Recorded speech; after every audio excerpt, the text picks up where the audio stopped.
Hello, my name is Larry O'Toole, and in this segment of Bank Your Moment, the question for you is this. Do you know what the silver tsunami is that is hitting the United States? And did you know that the business owners that it pertains to are ill-prepared and not happy with the outcome? The silver tsunami is a phrase coined to describe baby boomer business owners facing the reality of retirement and having to decide what to do with their companies. But the unfortunate reality for the majority of these owners is that they won't actually be happy, never mind euphoric, with the outcome. Having worked as the CEO of manufacturing and service businesses for the last 2 decades, and having prepared for and sold companies at above market value, I often get asked for advice. My response is that in order to one day have a high likelihood of being euphoric with the exit from your business, it begins with having the right mindset. The right mindset includes you doing the right combination of things well. A mistake many business owners make is they believe that by having solid revenues and profits, future acquirers will reward them handsomely at time of exit. And this simply isn't the case, as so many owners find out often too late. Although having solid financials is a great foundation for creating company worth, there are other factors that acquirers will be taking into consideration as it pertains to the value or the worth that they will place on your business. I encourage owners and their executive teams to have the right mindset, which includes starting early and getting the right plans in place, establishing a strategic plan that directly links to how to grow your company overall worth, and certainly enabling the right organization to execute on your plan. But why do so many owners work hard only to one day regret that they didn't do all they could to optimize their company worth? In my experience, business owners fall within the following 4 groups. The first group I refer to as I'm busy. The second group is the I'm not selling group. Third is the I'm unsure what to do group. And the fourth group is the I'm in good shape group. So let's take a closer look at each of these 4 groups, and you can decide if one of them applies to you.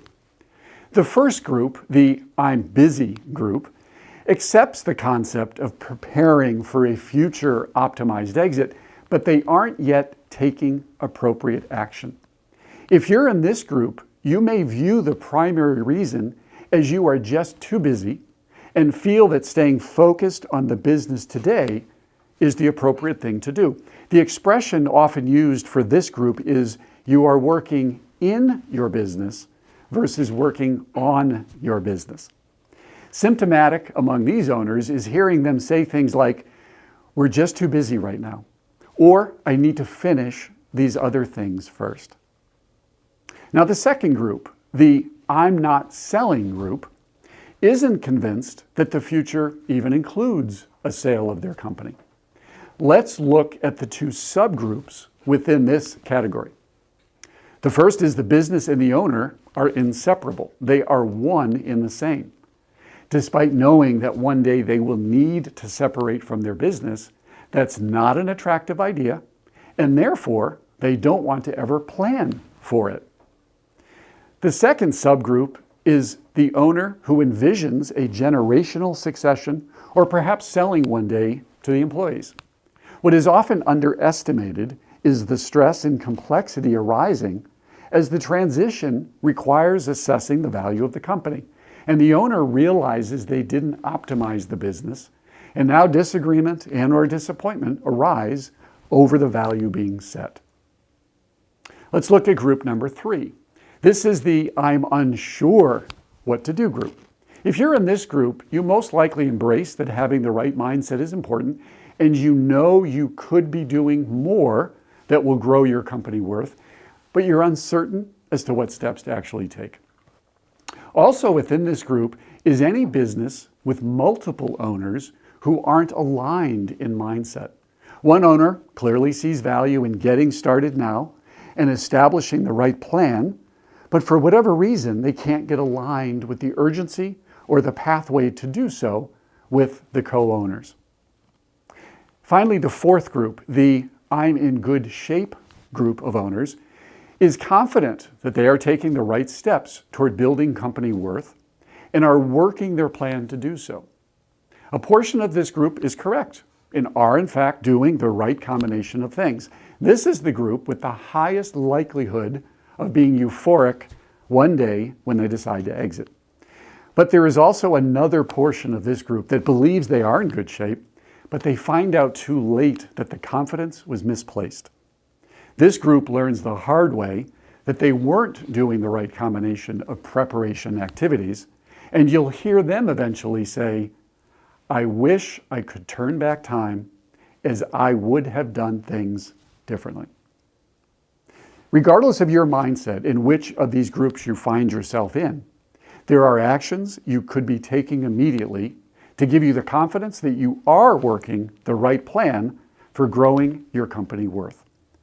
First, reevaluate your current priorities for you and your team to ensure they are creating the value for your business, both near term and more importantly, long term. Don't confuse motion with forward progress. What can you let fall off your plate or off the plate of people on your team so energies can be redeployed?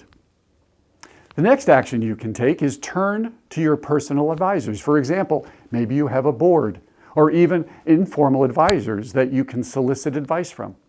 Ask them to look at your strategy and your overall plan for growing long-term company worth and solicit their input to identify improvements to your current plan or how to get a new plan in place. The third possible action is to turn to your company lawyer and/or CPA. Get their advice on whether they think you're taking the right steps with your business. See if they have other clients that are further down the path and could refer you to them to benefit from their experience. And a fourth action you could be considering is to turn to a networking or industry association group that you're part of. They might have members that have successfully prepared for and exited their business and could share the learnings with you. Even a business owner that has had a bad experience is one you could learn from. So my message to you is this: as you think about the next step you should be taking, bear in mind that owning a company already makes you part of a special group of individuals. But your ultimate goal should be even higher, and that is to be part of the truly elite group that reaches the pinnacle of company ownership. And the pinnacle of ownership is only reached by having the right plan that builds your company worth and helps you achieve euphoria at time of a future exit.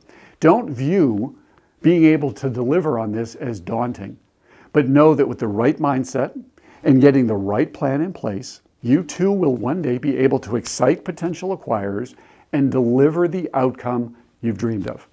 You work hard on your business. Don't let the years go by only to find out it won't deliver on your dreams. You want to do what I refer to as bank your moment. Contact me today and I'll explain what this means, and we can talk about your business and your plan for one day being euphoric. Thank you.